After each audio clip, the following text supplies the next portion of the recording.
The following content is provided under a Creative Commons license. Your support will help MIT OpenCourseware continue to offer high-quality educational resources for free. To make a donation or to view additional materials from hundreds of MIT courses, visit MIT OpenCourseware at ocw.mit.edu.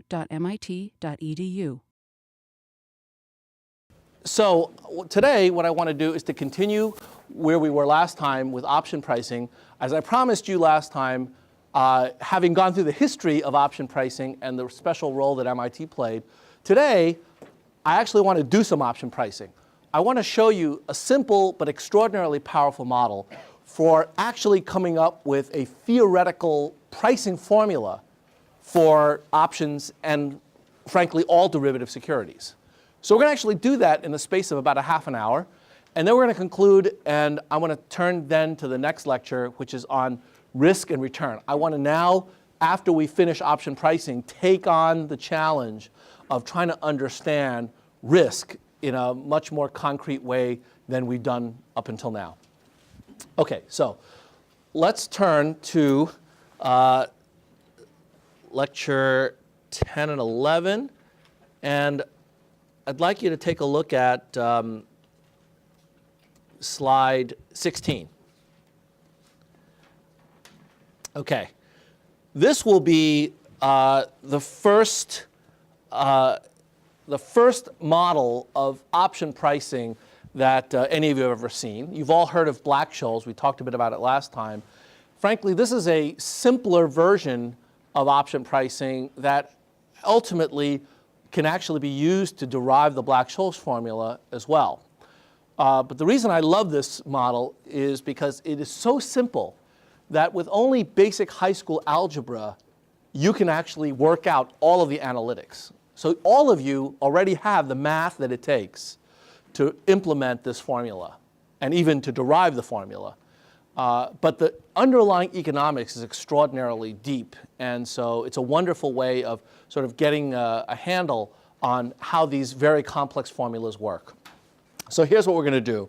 We're going to simplify the problem in the following way. We're going to use the framework, by the way, is called the binomial option pricing model that was derived by our very own John Cox, Steve Ross, and Mark Rubenstein of UC Berkeley. And although this is a simpler version of option pricing than Black and Scholes, it turns out that on the street, this is used much more commonly than the Black-Scholes formula. So let me show you how it works. We're going to start with a very simple framework of one period option pricing, meaning we're going to focus on a stock that survives for two periods, this period and the next period. And then we're going to consider the pricing of an option on that stock that expires next period. We're going to figure out what the price is this period. OK? So we've got a stock XYZ. And let's suppose that the current stock price is S0. And let's suppose that we have a call option on this stock with a strike price of K, and where the option expires tomorrow. OK? And so tomorrow's value of the option is simply equal to C1, which is the maximum of tomorrow's stock price minus the strike, or 0, the bigger of those two, right? That's the payoff for the call option. And the question that we want to attack is, what is the option's price today? In other words, what is C0? So we draw a timeline, as I've told you, for every one of these problems. Draw a timeline just so that there's no confusion. So tomorrow, the stock price is going to be worth S1. And the option price is just equal to C1, which is the payoff, since it expires tomorrow. And the payoff is just the maximum of S1 minus K and 0. And the object of our focus is to try to figure out what the value of the option is today. And so I'm going to argue that if we can figure out what it is today based upon this, then we can actually generalize it in a very natural way to figure out what the price is for any number of periods in the future. All right. So how do we do that? Well, we first have to make an assumption about how the stock price behaves. Right? As I mentioned last time, we need to say something about the dynamics of stock prices. And remember that Bachelier, that French mathematician, that came up with a rudimentary version of an option pricing formula in 1900, he developed the mathematics for Brownian motion, or a random walk for the particular stock price. So you have to assume something about how the stock price moves. So what we're going to do in this simplified version is to assume that the stock price tomorrow is a coin flip. It's a Bernoulli trial, that's the technical term. So it either goes up or down, and if it goes up by a gross amount U. So the value of the stock tomorrow, S1, is going to be equal to U multiplied by S sub 0. So if it goes up by 10% tomorrow, then U is equal to 1.1, right? Or it can go down by a factor of D tomorrow. And so if it goes down by 10%, then D is 0.9, right? So we're going to simply assert that this is the statistical behavior of stock prices. Now, granted, this is a very, very strong simplification, but bear with me. After I derive this simple version of the pricing formula, I'm going to show you how to make it much, much more complex. And the additional complexity will be really simple to achieve once we understand this very basic version. Now, the probability of going up or down is not 50-50. It doesn't have to be 50-50. So I'm going to assert that it's equal to some probability of P and 1 minus P, right? So it either goes up by P or goes down with probability 1 minus P. And the amount that it goes up or down is given by U and D. And I'm going to assert that U is greater than D. Question? So U and D are not the changes, but you're just assuming that in your cases U is greater than D, is it? Sorry? That they're... I mean, it's not necessary that always U is greater than D, or here you're assuming that U is Yeah, I'm assuming as a matter of normalization that U is greater than D, right? It doesn't matter. I mean, you know, one thing has to be bigger than the other, right? So I just may as well assume that U is greater than D. Yeah, question? U and D don't have to add up to anything. That's right. P and 1 minus P always add up to 1. Right. So for example, if this is a growth stock that's really doing well, then U may be 1.1, 10%, and D may be 0.99. So in other words, when it goes down by 1%. When it goes up by 10%. So on average, when you multiply by P, 1 minus P, depending on what they are, you can get a stock that's got a positive drift. All right. If, on the other hand, you've got a stock that's declining in value, then it may end up that D is much smaller than U, and 1 minus P is bigger than P, which means that you're more likely to be going down than you are going up. Okay? So it's pretty general. Yep. U is bigger than 1, and D is lower than 1, or you could see 2. It doesn't have to be, but typically you would think that, you know, in the up state, it's going to be bigger than 1, and in the down state, it'll be less than 1, but it doesn't have to be, okay? What I'm going to normalize it to be is U is greater than D. And later on, we may make some other economic assumptions that I'll come to that will tell you a little bit more about what U and D are, okay? All right. Now, if it's true that the stock price can only take on 2 values tomorrow, then it stands to reason that the option can only take on 2 values tomorrow, right? And those are the 2 values. It's going to be CU and CD. CU is where the stock price goes up to U times S0. Therefore, the option is going to be worth U S0 minus K comma 0, maximum of those 2. And similarly, if it turns out that the stock price goes down tomorrow, then the option is worth this tomorrow. Right? 2 values for the stock tomorrow implies 2 values for the option tomorrow. Okay? Any questions about that? Okay. So, having said that, we can now proceed to ask the question, all right, given this simple framework, what should the option price today depend on? It's going to be a function of a bunch of parameters. So what should it depend upon? Well, the parameters that are given are these: the stock price today, the strike price, U and D, P, and the interest rate between today and tomorrow, right?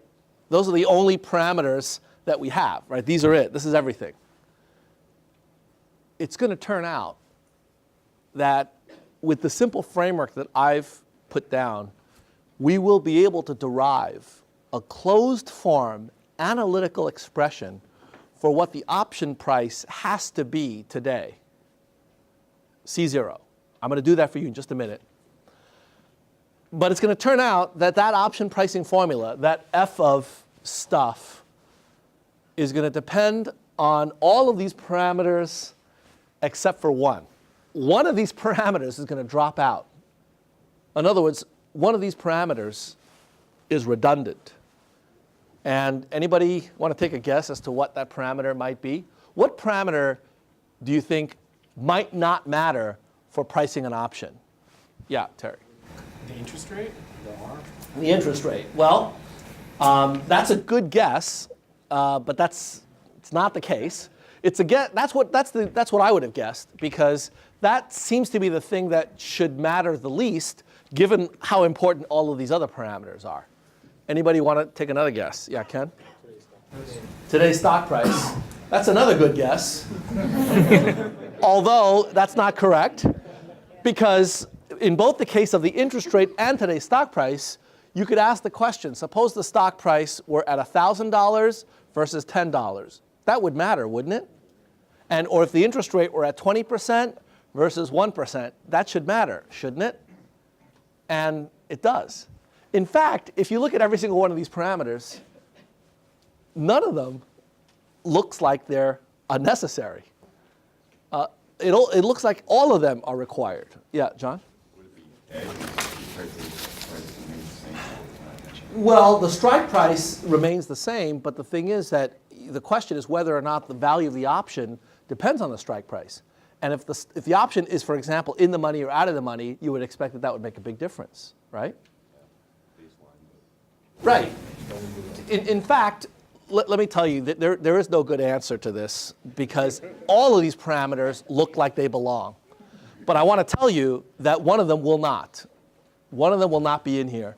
And this is going to be a major source of both confusion and illumination for what really depends on, what option pricing really depends on. All right, so let me just show you how we're going to do this. All right, let me illustrate to you the method. And we're going to do this in the exact same way that we've priced virtually everything under the sun. We're going to use an arbitrage argument. I'm going to construct a portfolio that will have the identical payoff to the option. And therefore, if the portfolio has the exact same cash flows as the option, then the cost of constructing that portfolio has to be the price of the option. Moreover, if it's not, you're going to be very happy, because that will mean that there is an arbitrage opportunity. That is, there's money to be made. All right? If this theory fails, then you're going to be able to get rich beyond your wildest dreams. So we're hoping for a violation of this. All right, so let's see how we do that. I want you to now forget about the option for a moment. And I want you to imagine that at time zero, we construct a portfolio consisting of stocks and riskless bonds. Okay? In particular, delta shares of stocks and B dollars of riskless bonds. Riskless in terms of default. All right? And the total cost of this portfolio today, time zero, is simply equal to the price per share times the number of shares of stock. So that's S0 times delta, plus the value of the bonds that I'm buying, the market value of the bonds that I'm buying today or selling. So B could be a positive or negative number. Delta could be a positive or a negative number. All right? And that's my cost today, time zero. Now, I want to look at the payoff tomorrow for this portfolio. So V1 is the payoff of the portfolio. That's what it's worth tomorrow. And V1 is going to be given by the value of the stocks and the value of the bonds. Now, the stocks are going to be, there are two possibilities. Either the stock goes up or the stock goes down. And if it goes up, it'll be worth U S sub 0 times delta. And if it goes down, it'll be worth D S sub 0 times delta, right? I don't know whether it'll go up or down, but whatever it does, this is the value tomorrow. Now, what about my bond portfolio? Well, I bought B bonds, and R now is the gross rate of return, the gross interest rate. So it's a number like 1.03 or 1.05. And the reason that I'm switching notation is I'm following the notation used originally by Cox, Ross, and Rubinstein. So I apologize for the kind of cognitive dissonance that this may generate. But this R, the way that Cox, Ross, and Rubinstein wrote it, was meant to be a gross rate of return. So you'll never see a 1 plus R because this, in their framework, because this already contains the 1, all right? So just keep that at the back of your mind and make a note of that. R is the gross interest rate. It's 1 plus the net interest rate. So it's a number like 1.03 for a 3% rate of return. Okay, actually nowadays it should be more like 1.01 for short-term interest rates, okay, or less. All right, now you'll notice that whether or not stocks go up or down has no impact on your riskless borrowing. You're going to get R times B no matter what. Or you're going to owe R times B if B was a negative number, right? In both cases, because it's riskless. It has nothing to do with whether or not stocks go up or down. Okay, now here's what I want you to do. I want you to select a specific amount of stocks and bonds at date 0 in order to make two things true. I want you to select delta and B so as to satisfy these two equations. I want you to pick delta and B so that in the up state you get CU, and in the down state you get CD. Now, what are CU and CD? Remember what they are? They're the value of the call option in the up state and the down state. And you know that in advance. You know what those two possibilities are. You don't know which one's going to occur, but you know that if the up state occurs, it'll be CU, and if the down state occurs, it'll be CD. Okay? So I want you to find two numbers, delta and B, that make those two equations true. Can you always do that? How do you know you can always do that? Okay, can you always find a delta and a B to make those two relationships true? Yeah. You have two equations and two variables. You have two linear equations in two unknowns. And from basic high school algebra, you know that unless those two linear equations are multiples of each other, you can always find exactly one solution that satisfies those two equations in two unknowns, right? It's kind of a handy feature about linear equations. Okay, so as long as these two equations are said to be linearly independent, that's a fancy way of saying that they're actually two different equations. They're not multiples of each other. As long as these two equations are not multiples of each other, you can always find two numbers, delta and B, to make that true. Okay, and here they are. Those are the two numbers, delta star and B star. I've solved the equation for you. Not that you couldn't do it on your own, but it's for convenience, there it is. So let me tell you what we've done. We've put together a portfolio of stocks and bonds at date 0 such that at time 1, the value of this portfolio is always equal to the value of the call option, no matter what state of the world actually occurs. Well, by the principle of arbitrage, what this tells us is that the cost of putting together this portfolio that replicates the call option's cash flows, the value of that portfolio at date 0 must equal the price of a call option. So we're done. the solution of what is the call option price at date 0, it's given by this formula right here. There it is, a closed form solution. Now, before we beat up on it and say, gee, you know, there's only two possibilities, life is more complicated than that, there are all sorts, it's only one period, let's not beat up on it just yet. Let's take a look to see whether or not this makes sense, and whether we agree and understand that if in fact the assumptions are true, then this is indeed the price of an option. Okay? Because this is a pretty remarkable formula. It's a remarkable formula for its simplicity and for the fact that we actually have been able to derive it explicitly. Now, the other amazing thing is that there's a missing parameter here. Now you see what the missing parameter is. What this formula doesn't depend on is the probability of the thing going up or down. Now that's astonishing. It's astonishing because what it says is that you and I, we can disagree on whether General Electric is going to go up tomorrow or down tomorrow, and yet we still are going to agree on what the value of a General Electric call option is tomorrow. That's a remarkable fact.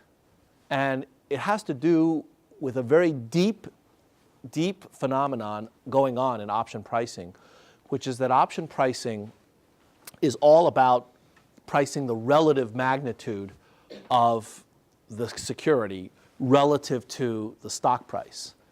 And once we understand the basic features of the stock price, like whether or not it can go up or down by U or D, then that's more important than the actual probabilities of U and D. So this expression, and when you fill in for CU and CD, you can plug in for that maximum of, you know, US0 minus K comma 0. You'll see that there's no P in there as well. Okay? So any questions about this? Yeah. Great. When you just said that we could disagree on what the interest rate will go up or down, it was actually On the probability of it going up or down, right. And what if we disagree on the actual number? Then we will disagree on the option price. So we have to agree on the U and the D.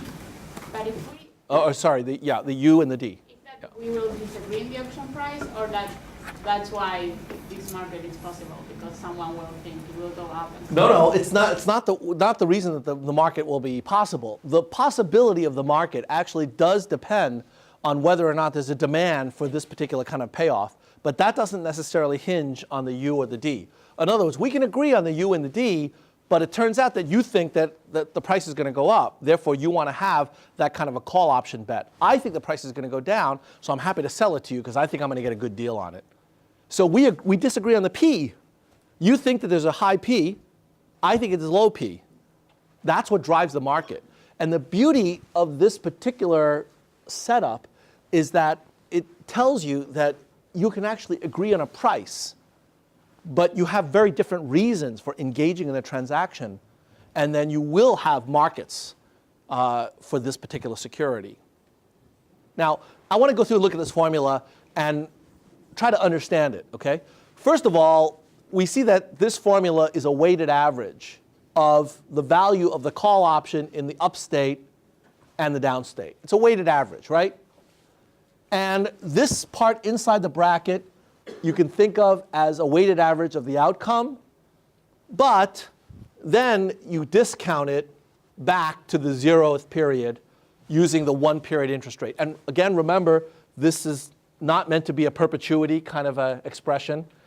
This R is a gross interest rate, so it is equivalent to our old 1 over 1 plus R, where the R that we use is the net interest rate. Here, because of the Cox, Ross, and Rubinstein notation, this is meant to be the gross interest rate. Okay? So this looks like a present value because whatever is inside the bracket you can think of as some weighted average of the value at date 1, and then this brings it back to date 0, right? But now let's look at the weighted average.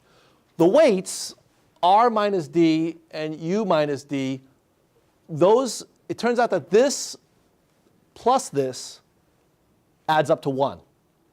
So indeed, it is a weighted average, right? When you multiply by, theta and 1 minus theta, the weights add up to 1. You're basically taking a weighted average. But I want to argue that it's more than just a simple weighted average. I want to argue that these weights are always non-negative. So in fact, this looks like not just a weighted average, this looks an awful lot like a kind of a expected value, like a probability weighted average. This looks like a probability. It's not a probability, but I want to argue that this number is always non-negative, and they add up to 1. So when you've got two numbers that are non-negative and they add up to 1, you can interpret them as a probability, right? Now, what's the argument for why this number is always going to be non-negative? The condition that's required for these numbers to be non-negative is that the interest rate R, the risk-free rate, is strictly contained in between U and D. So you've got U here, D here, R has to be in the middle. And when that's the case, then you've got these things looking like probabilities. Now the question is that a reasonable assumption? Is it reasonable to assume that D is less than R is less than U? Can anybody give me some intuition for why that makes economic sense? It has nothing to do with mathematics. The mathematics couldn't care less as to whether or not that inequality held, right? Well, if the downside was less than the rate, then you just automatically buy the security. Right. And if the upside was less than the risk-free rate, then you just go into the risk-free bills. Right. That's exactly right. That's a very important economic insight. Let me go through that slowly. So, Brian, you said if R is less than the downside, then what happens in that case? Then you'd want to buy the stock, the Right. security. If the stock in its worst possible state offers more than T-bills, why would you ever want to buy T-bills? In fact, you wouldn't. And if that were true, then what would happen to the price of T-bills? The price of T-bills? It would go to 0. Right? Nobody would hold it, and therefore the value of it would go to 0. It would not exist any longer. So if we're going to assume that there exists riskless borrowing, that can't be true. We can't have R over here. All right, now what about the other side, Brian? What happens if R is over here? What did you say? Then you'd want to go into the risk-free. Right, you would never hold a stock because even in the best possible world for the stock, you would not be able to get as good a return as T-bills. In which case, the value of the stock would go to 0, and therefore there'd be no more stocks in the economy. The only situation where you can have stocks and T-bills coexisting in this simple world, the only case where that's true, is if this inequality held. That's the economics of this pricing formula. It's nothing to do with math. It's the economics. And the economics tells you that these things have to be non-negative. That's good because that suggests that the price of the call option at date 0 can never be negative, right? Because these guys, CU and CD, are non-negative, and 1 over R is non-negative. So if it turns out that the weights can never be negative, then you know that you've got something that really is a pricing formula. You're never going to punch in some numbers and get out a formula that says this thing is worth -2. But more importantly, it suggests that there is a probability interpretation. But the probability is not the mathematical probability that matters. It is the economic probability. And there is a term for this particular probability. This is known as the risk-neutral probabilities of the particular economy that we've created. And it turns out that these probabilities can be used to price not just options, but anything under the sun. So there's a very, very important property, a very deep property that we can't go into here, but you'll cover in 15.437 about the so-called risk-neutral probabilities, okay? But now we've got a formula here. This is a bona fide pricing formula, and the beauty of it is that if it is violated, but the assumptions are correct, then there is a way to create a money machine, an arbitrage, right? Either by buying the cheap stuff and shorting the expensive, or vice versa in the case where the signs are flipped, okay? So here's the argument. Suppose that C is greater than V, then here's the arbitrage. Suppose it's less, and then you basically construct the opposite arbitrage. Therefore, the cost of the option has to be equal to the value that we computed. Yeah, Swami.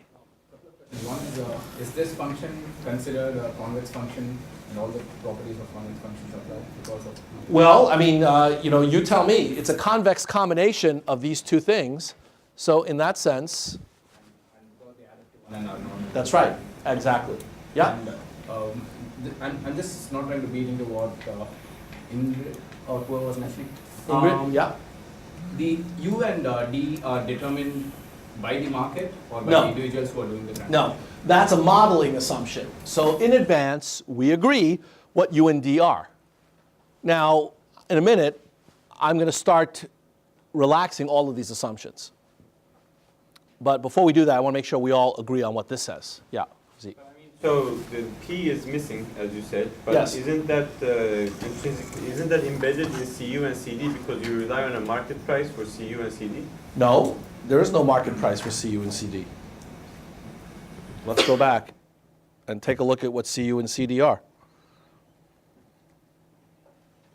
That's not a market price. This is not a market price.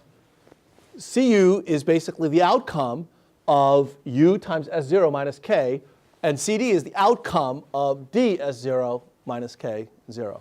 That's not a market price. We have to agree in advance on what the possible outcomes are, but once we agree on those outcomes, everything follows from that. There's no market price here. The only market price is S0. That is the market price. That is determined today. But fortunately, that market price, we observe. We can see it. Now, there is a link between the market price, U and D, and P, right?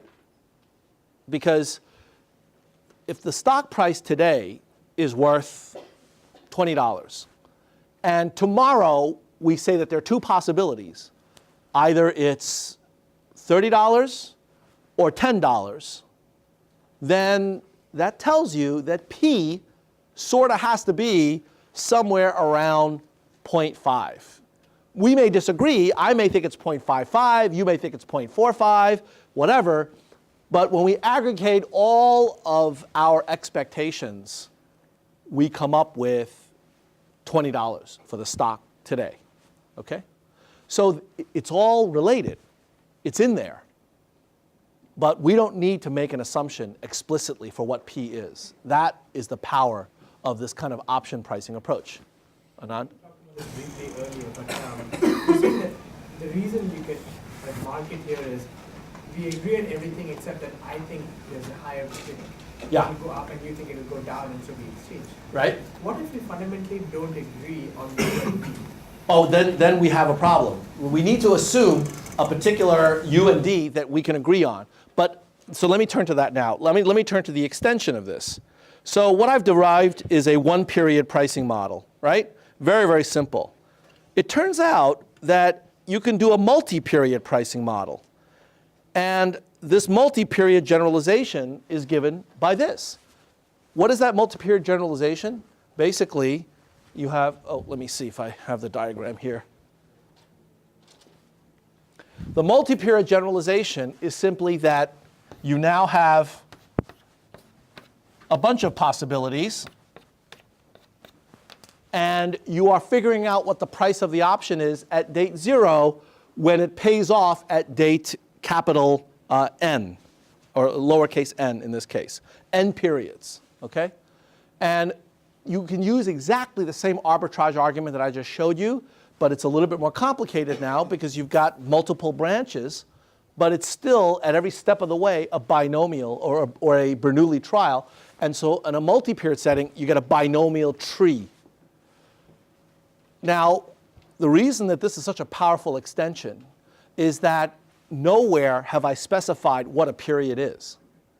I've just said it's a period, today versus tomorrow, but it could be today versus 3 minutes from now, or 3 femtoseconds from now, or 3 years from now. I haven't specified. So if you say we can't agree on a U and a D, fine, let's not agree on a U and a D. Let's agree that between now and 5 minutes from now, there are 256 possible outcomes for the stock price. Do you agree on that? You think we can agree on that? Is that something that's easy to agree on? Well, if that's the case, then all I need to do is to have enough steps between now and 5 minutes from now to have 256 possibilities. And by the way, I chose that number specifically as a power of 2 because with these kinds of branches, it's actually very easy to be able to get that kind of a tree with that many branches. So now you see that the U and the D, that's not relevant because we can make it as small as you would like. If you would like to have it really, really fine, I can get it down to double precision, 32 decimal places by basically taking 1 period to be a millisecond. And this binomial option pricing formula will apply exactly in the same way. It turns out that when you let the number of periods go to infinity, and at the same time you control the U and the D and make them smaller and smaller and smaller and smaller so as to be able to get a tree that is reasonably realistic, you know what you get? You get the Black-Scholes formula.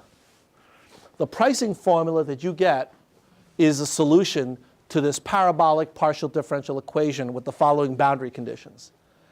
And so using the simple binomial 2-step kind of process, when you let it go to infinity and you shrink the probabilities and the U and the D to make it more and more refined, you get the Black-Scholes formula. This is something that Black and Scholes never contemplated. So this is a completely different approach that allows you to reach the exact same conclusion, which is a startling one.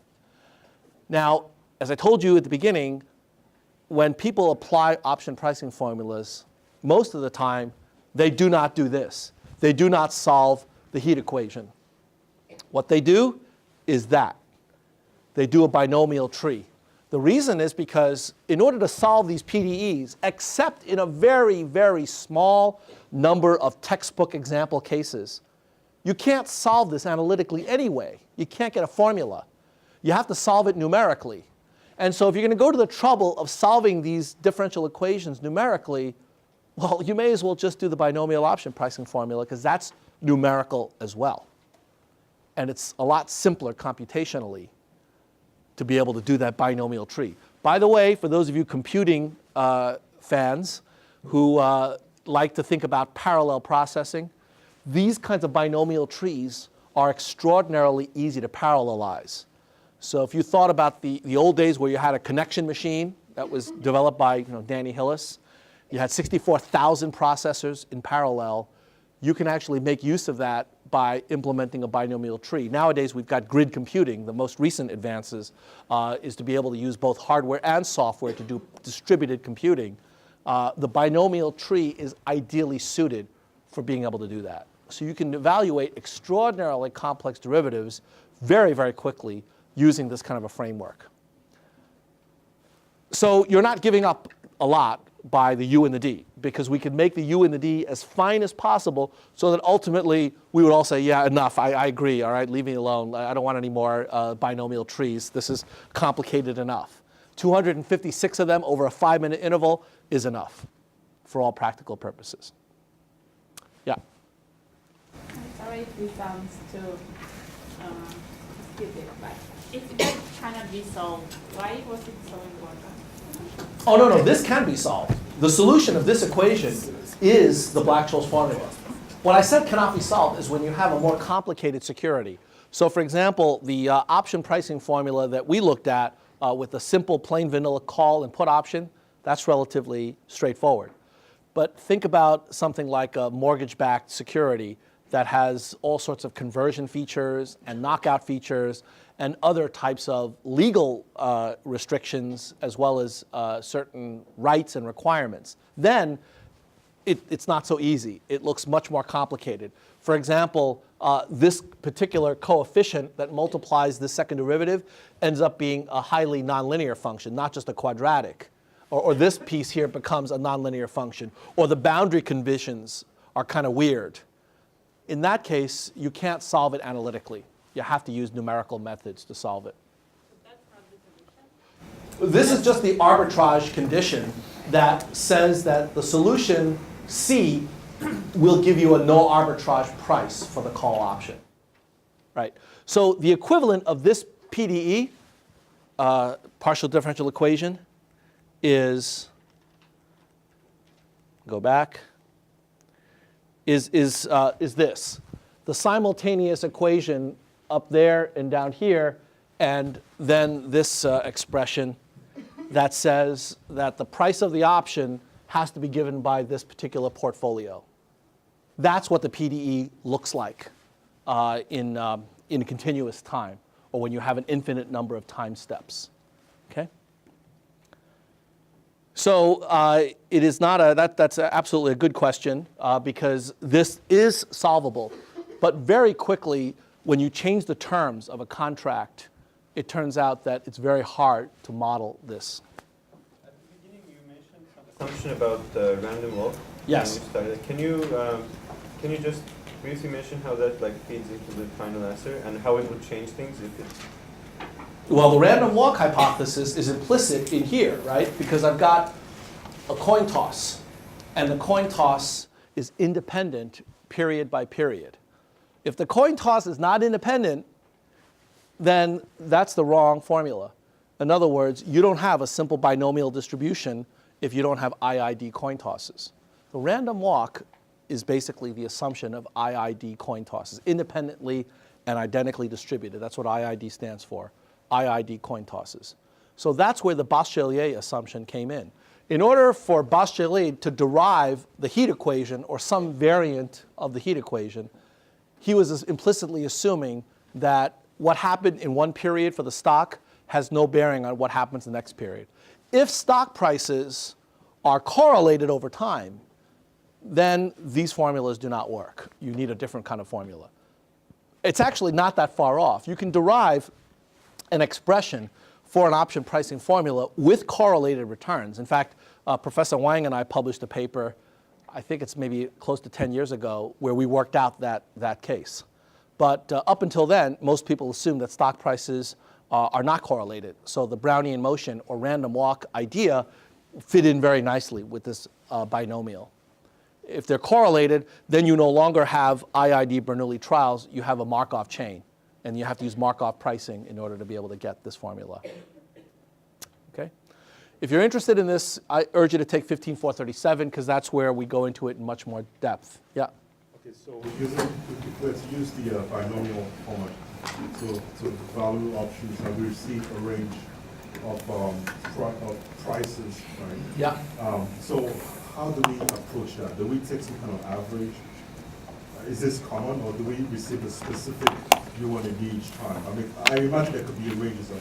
No. So the way that you would apply this is that you would, first of all, pick the number of periods that are appropriate to the problem at hand, right? So if you got an option that's expiring in 3 months, then typically if you did it on a daily basis or an hourly basis, that would be more than enough.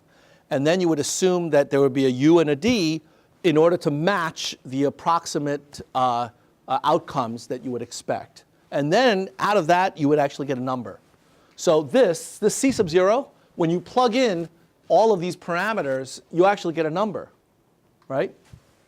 Like, $30.25. That's the price of the option. And of course, if you change the parameters, you change the strike price, the interest rate changes, the U and the D changes, that will change the value of the option price as well. What I was asking is that every now and then, are we not going to receive a range for U and a range for D? No. What you do is you start off with an assumption for what U and D exactly are. Okay, not a range, but actually if it goes up by 1.05. If it goes down by 0.92. Okay, yeah. And are used in practical life? Oh, well, it varies depending on the particular instrument that you're trying to price. No.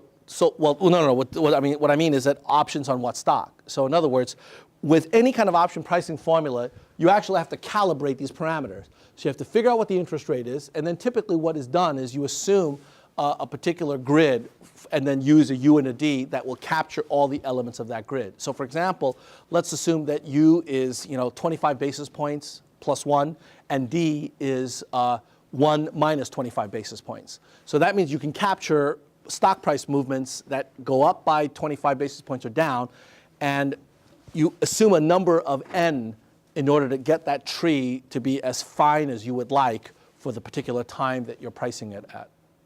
Okay? So in other words, if I use 25 basis points and n equal to 1, that means that I can capture a situation where at maturity the stock price goes up or down by 25 basis points. Okay? If I now go 4 periods, then I can capture a situation where the stock price goes up by 1% or down by 1% in 25 basis point increments. And if I want more refinements, then I keep going, let n get bigger and bigger and bigger, and then whatever that is, that final number of nodes will be the possible stock price values.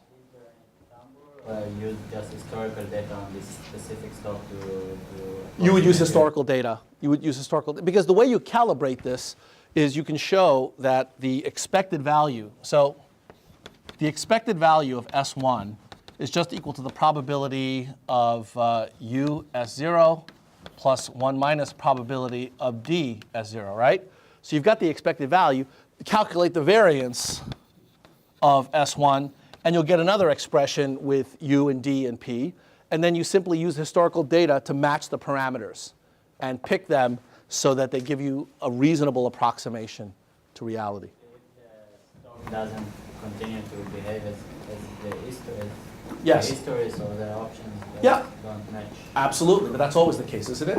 In other words, if you don't have IID, you're going to get a problem, right? But remember, it doesn't depend upon the P. And so in that sense, if there's a change in P, as long as the U and the D are appropriate, you'll still be able to capture the value of the option. Question? I'm trying to figure out the analogy with temperature and heat in the day. Yeah. So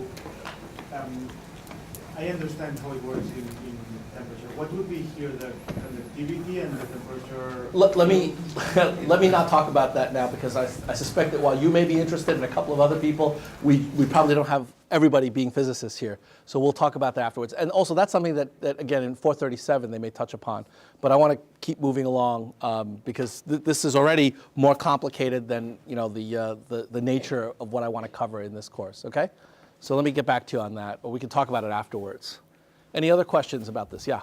So I have a question about volatility and how does it go into play in the equation. Like for example, I have two scenarios. Like they all in 3 months, the Yeah. price could go up or down, like by U or D. Yeah. But the volatility of those two scenarios vary dramatically. Right. So how does How does volatility enter into this? Yeah. That's a good question. Well, what do you think volatility is captured by in this simple Bernoulli trial? The difference between you Exactly, exactly. Volatility is a measure of the spread between U and D, right? Holding other things equal, by that I mean holding the current stock price equal, holding the probability P equal, so fixing that, as I increase the spread between U and D, I'm increasing the volatility, right? And if there's one thing that we see that matters is the spread between U and D. Okay? So if the spread between U and D increases, that actually will have an impact on this formula. And you have to work out the effects, which is a very easy thing to do. You can even do this in a spreadsheet. But you can show that as the volatility increases, the value of the call option is actually increasing. So take a look at that, and you'll see that it behaves the way that we think it should. Okay. Other questions? Okay. Well, so I'll leave it at this point, which is to say that the derivatives literature is huge, and it has really spawned a number of different, not only securities, but also different methods for hedging and managing your portfolios, to the point where really derivatives are everywhere. And there are some examples that I've given you here, but this is an area which is considered rocket science because of the analytics that are so demanding. So this is a natural area for students here at MIT to be involved in, but it's certainly not the only area. And ultimately, what's important about derivatives is not just the pricing and the hedging, but rather the application. So the fact that we spent a fair bit of time at the beginning of this lecture talking about payoff diagrams, that wasn't just for completeness. That really is one of the most important aspects, is how you use options in order to tailor the kinds of risks and return profiles that you'd like to have. And now that you know how to price them, you can have a very clear sense of whether or not they are appropriate from a risk-return trade-off. But they are very different, as you can see, from the securities that we've done. However, having done it, having now priced options and other derivatives, which are really relatively straightforward extensions, we've now been able to price virtually 99% of all the securities that you would ever run into. We've done stocks, we've done bonds, done futures, forwards, and now options. So there really isn't any other kind of financial security out there that you could possibly come across that you don't know how to price. You may not realize it yet. And the purpose of the second half of the course is to introduce risk and show you how to use all of these methods to price all of the other securities that you will come into contact with. And then, of course, in 402 and other finance courses, you'll see that much more closely, right? So, for example, a revolving credit agreement, a sinking fund debt issue, a credit default swap, an interest rate swap. All of these securities are mixtures of the securities that we've seen till now. And the pricing method in all of these cases is exactly the same, which is identify the cash flows, come up with another portfolio that has the same cash flows, but where you know how to construct it.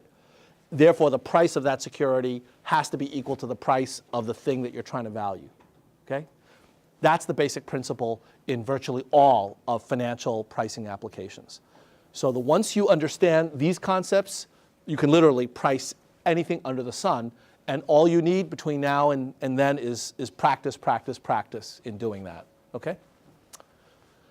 All right, so that wraps up the lecture on derivatives. And now I want to turn to risk and reward. Because up until now, we've really talked about risk in an indirect way. And I want to talk about it in a much more direct fashion by looking at measures of risk. Okay. So what I want to do now is to turn to a little bit of statistical background to talk about risk and return. I want to motivate it first and then give you the measures that we're going to use for capturing risk and return, and then apply it to stocks and get a sense of what kinds of anomalies are out there that we should be aware of. And then I'm going to take these measures and then tell you how to come up with the one number that I've had to put off for the first half of the semester, which is the cost of capital, the required rate of return, the risk-adjusted rate of return. We are now going to get to a point where we can actually identify what that number is and how to make that risk adjustment. So that's where we're going.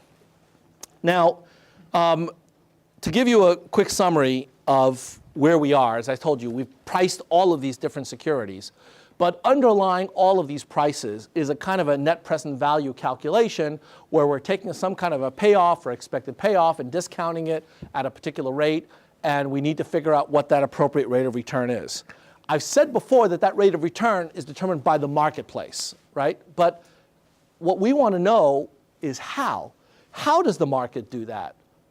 Because unless we understand a little bit better what that mechanism is, we won't be in a position to be able to say that the particular market that we're using is either working very well or completely out to lunch and crazy.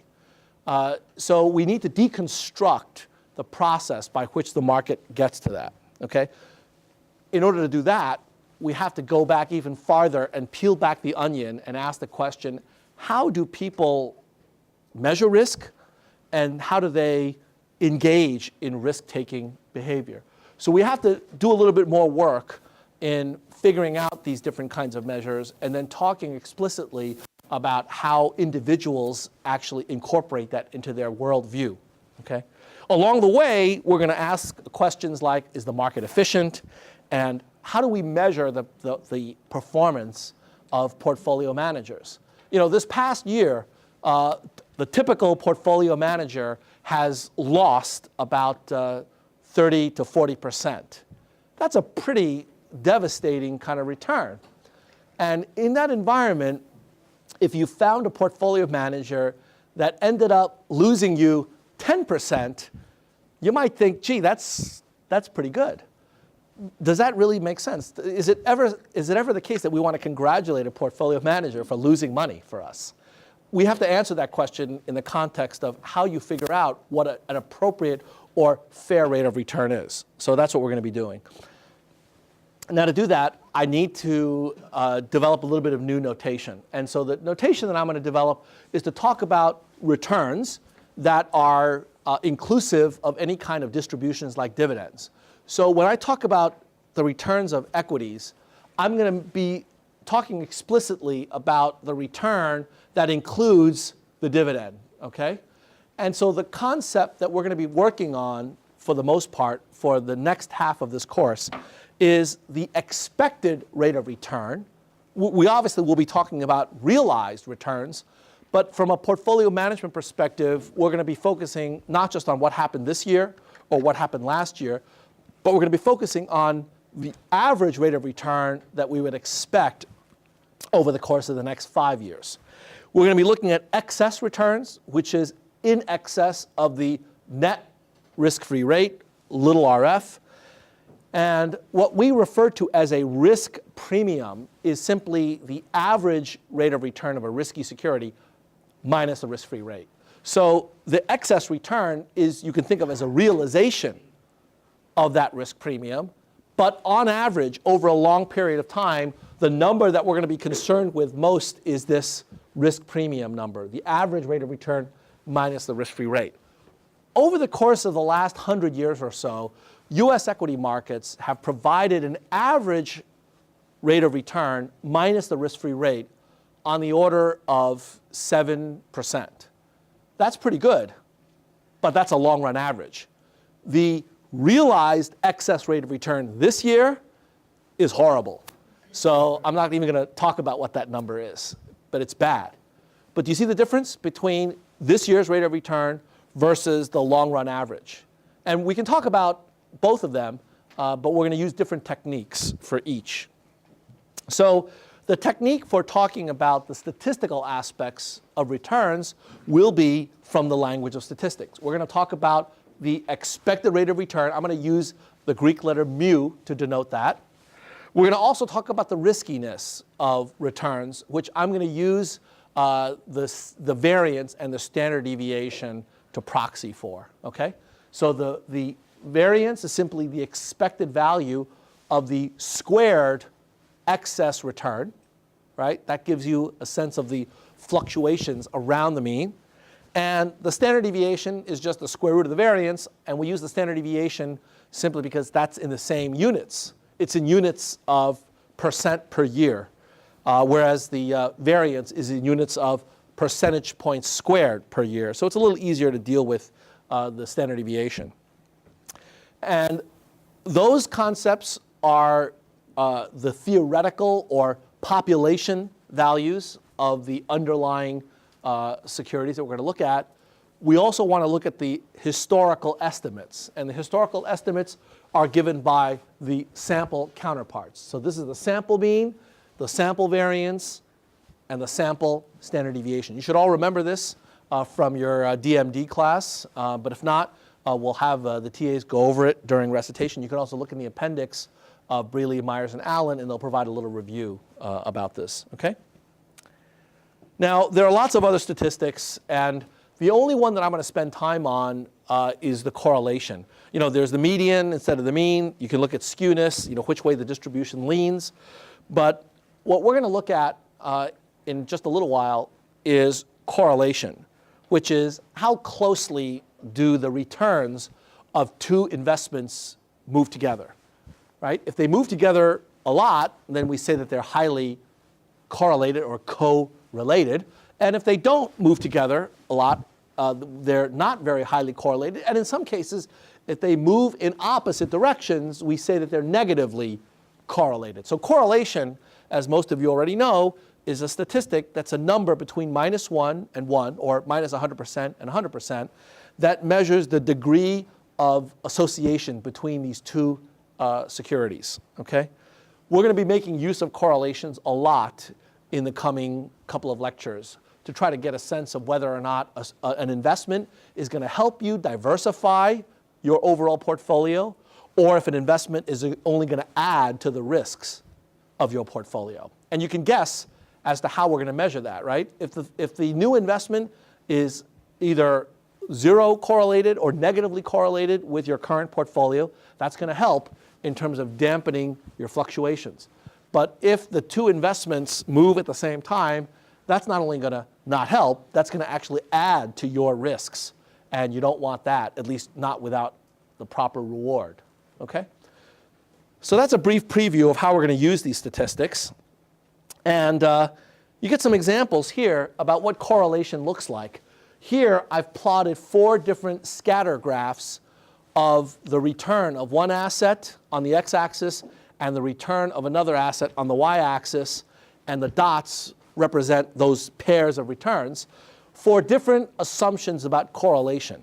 So the upper left-hand scatter graph is a graph where there's no correlation. The correlation is 0. The scatter graph on the lower left is where there's very high positive correlation, 80% correlation between the two. And the scatter graph on the lower right is where there's a negative 50% correlation, okay?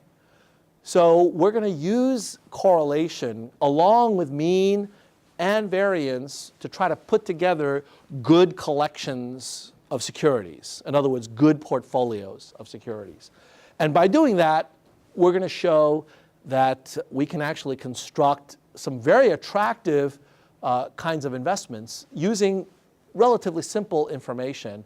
But at the same time, we're going to use that insight to then deconstruct how to come up with the appropriate risk adjustment for cost of capital calculations.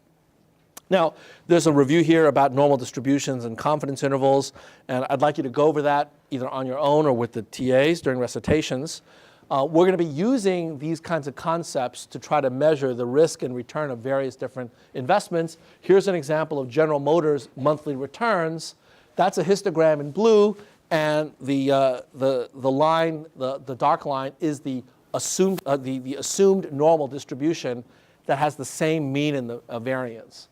And you could see that it looks like it's sort of a good approximation, but there are actually little bits of extra probability stuck out here and stuck out here that don't exactly correspond to normal. In other words, the assumption of normality would say that the probability of getting a return of minus 15% is relatively low. The getting a return less than minus 20% is exceedingly low, but the reality is different. There are risks of having much lower returns in the data. And after this year, I can tell you that these tails are going to be fatter, okay?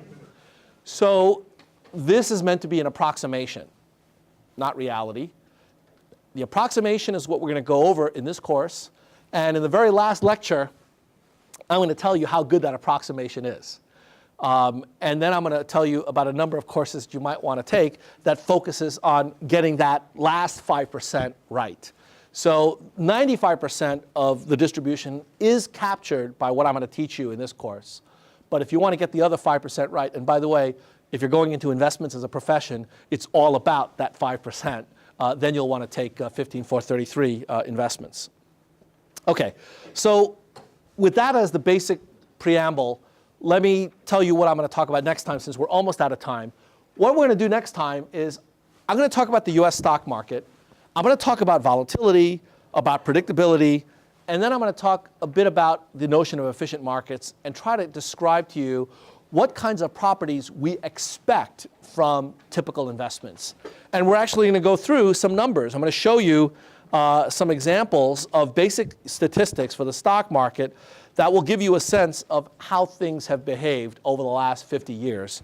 And what you'll get a sense of is that in some cases there is a lot of predictability. There are certain things that we can count on. For example, these are stock market returns from 1946 to 2001. This is monthly data for monthly returns of the S&P 500 over a fairly long period of time. And this might sort of look like a typical person's EKG over the last few weeks. Not surprisingly, there were periods where we had some pretty bad returns. We're going to see another one of these things, as well over the more recent period.